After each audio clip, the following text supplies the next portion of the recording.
تقوی کو ہم نے ریٹائرمنٹ کے بعد کی چیز سمجھا ہے۔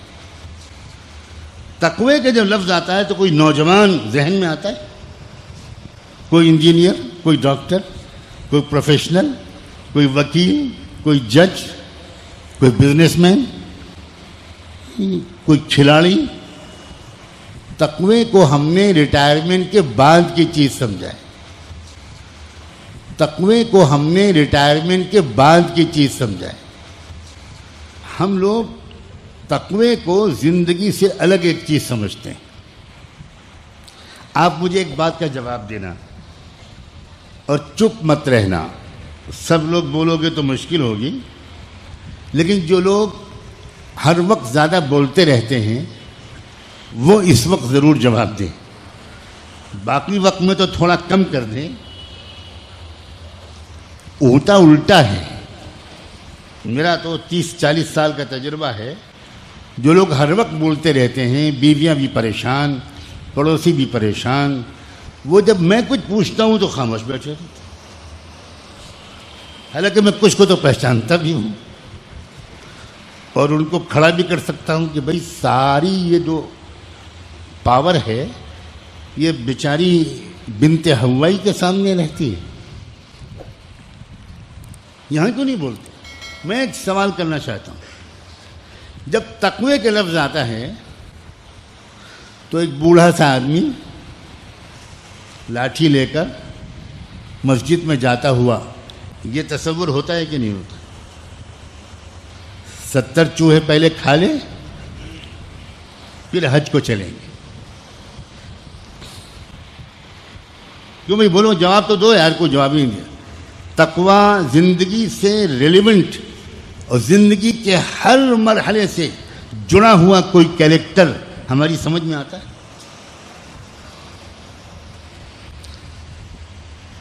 اور یہی ہماری ساری خرابیوں کی جڑ۔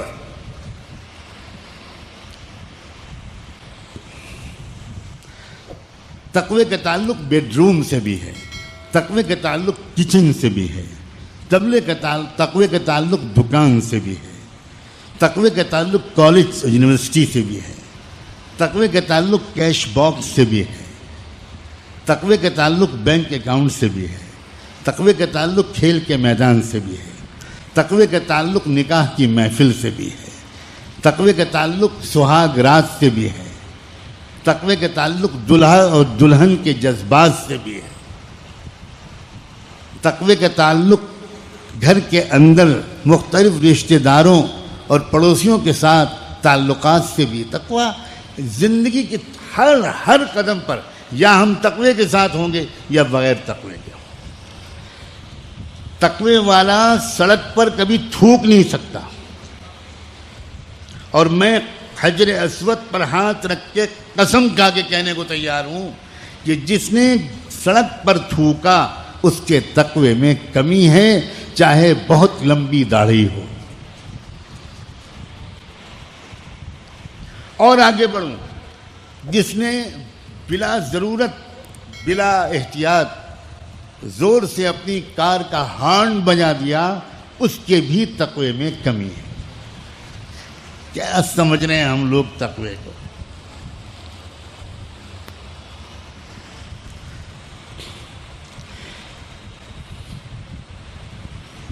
سیدنا صدیق اکبر رضی اللہ عنہ مدینہ منورہ میں رات کے اندھیرے میں کسی بوڑھی عورت کے گھر اس کی خدمت کے لیے چھپتے چھپاتے جا رہے تھے کہ اللہ کے سوا کوئی اور نہ دیکھے، تاکہ میرے ثواب میں کوئی کمی نہ ہو۔